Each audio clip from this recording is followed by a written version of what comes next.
Pada kesempatan kali ini, kita akan membahas topik yang ketiga, yaitu teori etika bisnis. Di mana sebelumnya kita telah mempelajari tentang dasar-dasar etika bisnis. Di mana kita tahu bahwa etika bisnis adalah aturan-aturan yang menegaskan suatu bisnis boleh bertindak dan tidak boleh bertindak, di mana aturan-aturan tersebut dapat bersumber dari aturan tertulis maupun aturan yang tidak tertulis. Baik, pada pertemuan ketiga ini, kita akan membahas teori etika bisnis. Yang tujuan pembelajaran pada kali ini, yang pertama untuk mengetahui teori etika dan perkembangan bisnis. Yang kedua, untuk mengetahui macam-macam teori etika. Oke, kita lanjut. Teori merupakan bentuk perundungan manusia yang dalam terhadap berbagai sesuatu yang dilihat dan dirasakan. Kemudian dituangkan ke dalam bentuk bahasan yang bisa diterima oleh berbagai pihak. Dalam ilmu etika bisnis, juga telah melahirkan berbagai teori, di mana setiap teori memiliki pandangan masing-masing dalam menempatkan permasalahan etika bisnis. Pada saat ini harus diakui bahwa persoalan etika bisnis sangat hangat dan banyak dibicarakan di berbagai tempat, baik itu di forum seminar hingga di lembaga parlemen.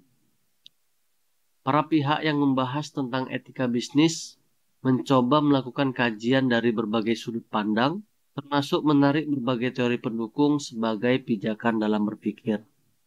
Nah, dengan banyaknya persoalan, serta munculnya berbagai kasus yang menimpa dunia bisnis, ternyata telah menimbulkan dampak positif, yaitu semakin banyak pemikir etika bisnis yang berusaha merumuskan dan mengembangkan berbagai teori etika bisnis. Hal ini terbukti dengan lahirnya berbagai teori dan pemikiran baru, di mana setiap teori bisa dapat berbeda-beda, namun semuanya bertujuan satu, yaitu untuk memberi solusi. Ya, kita tahu bahwa manusia memiliki sikap dan tabiat untuk tidak pernah puas terhadap apa yang diperoleh, termasuk untuk menggali segala yang menyangkut kajian etika bisnis. Sini ada 5 teori. Yang pertama, teori etika deontologis. Yang kedua, teori etika teleologis. Yang ketiga, teori etika hak asasi. Yang keempat, teori keutamaan. Dan yang kelima, teori relatif. Kita bahas satu-satu. Pertama, teori etika deontologis. Deontologis berasal dari bahasa Yunani, yaitu deon, yang berarti kewajiban. Menurut etika deontologi, suatu tindakan itu baik bukan dinilai dan dibenarkan berdasarkan akibat atau tujuan baik dari tindakan itu, melainkan berdasarkan tindakan itu sendiri sebagai baik pada dirinya sendiri. Contohnya, suatu tindakan bisnis akan dinilai baik oleh etika deontologi bukan karena tindakan itu mendatangkan akibat baik bagi pelakunya, melainkan karena tindakan itu sejalan dengan kewajiban si pelaku.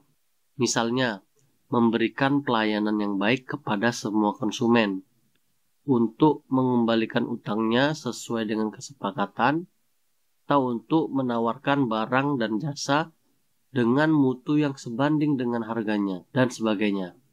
Di sini yang perlu kita garis bawahi, etika deontologi ini bukan dilihat baiknya ketika tindakan itu mendatangkan akibat baik bagi pelakunya, tapi karena tindakan itu sejalan dengan kewajiban si pelaku. Nah, pada teori ini jelas melihat pada kewajiban yang harus dilakukan oleh seseorang, di mana kewajiban tersebut layak dilakukan sebagai bentuk tanggung jawab yang telah diperintahkan kepadanya.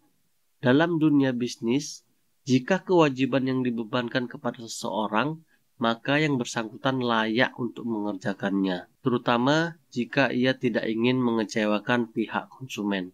Nah, konsumen selalu menginginkan kepuasan pada saat ia berhubungan dengan suatu produk. Jadi jelas di sini bahwa teori deontologi yaitu berbasis pada kewajiban si pelaku. Kemudian yang kedua, teori etika teologis. Teologis berasal dari bahasa Yunani, yaitu telos, artinya tujuan. Berbeda dengan etika deontologi, etika teologi justru mengukur baik buruknya suatu tindakan berdasarkan tujuan yang mau dicapai dengan tindakan itu, atau berdasarkan akibat yang ditimbulkan oleh tindakan itu. Berbeda tadi dengan deontologis. Deontologis berdasarkan kewajiban, tidak berdasarkan akibat atau tujuan yang dicapai, baik atau tidak, melainkan dari kewajibannya. Jadi, pada teori etika teologis ini, suatu tindakan dinilai baik kalau bertujuan mencapai sesuatu yang baik, atau kalau akibat yang ditimbulkan baik dan berguna. Dari teori ini, berkembang pembahasan pada munculnya dua kajian lain, yaitu egoisme etis dan utilitarianisme. Yang pertama, egoisme etis. Inti pandangan egoisme yaitu tindakan setiap orang pada dasarnya bertujuan untuk mengejar pribadi dan memajukan dirinya sendiri. Egoisme akan menjadi persoalan yang serius ketika cenderung menjadi hedonistis, atau ketika kebahagiaan dan kepentingan pribadi diterjemahkan semata-mata sebagai kenikmatan fisik yang bersifat vulgar. Kemudian yang kedua, utilitarianisme. Utilitarianisme ini berasal dari bahasa Latin, yaitu utilis, artinya bermanfaat. Menurut teori ini, suatu tindakan atau perbuatan dikatakan baik jika membawa manfaat. Tidak hanya satu atau dua orang saja, melainkan bermanfaat bagi masyarakat atau orang banyak. Dalam rangka pemikirannya, kriteria untuk menentukan baik buruknya suatu tindakan atau perbuatan adalah kebahagiaan terbesar dari jumlah orang yang terbesar. Jadi seberapa manfaat yang diberikan kepada orang banyak. Baik, kita masuk pada teori yang ketiga, yaitu teori etika hak asasi. Teori ini memecahkan dilema-dilema moral dengan terlebih dahulu menentukan hak untuk tuntunan moral mana yang terlibat di dalamnya. Kemudian, dilema-dilema itu dipecahkan dengan berpegang pada hierarki hak-hak. Yang terpenting dalam pendekatan ini adalah bahwa tuntutan-tuntutan moral seseorang, yaitu haknya, ditanggapi dengan serius. Dalam teori hak ini, dibahas tentang sesuatu yang menjadi hak seseorang dan bagaimana hak tersebut harus dihargai. Memang setiap orang mempunyai hak atas dirinya masing-masing. Dalam realita penafsiran hak ini menjadi bersifat subjektif, terutama untuk melihat mana yang menjadi hak dan mana yang tidak menjadi hak.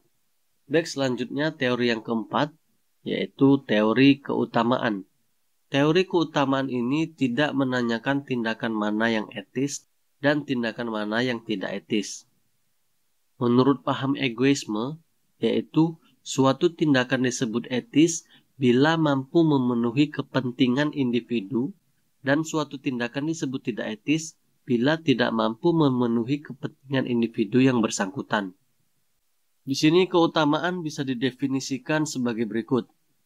Disposisi watak yang telah diperoleh seseorang dan memungkinkan dia untuk bertingkah laku baik secara moral.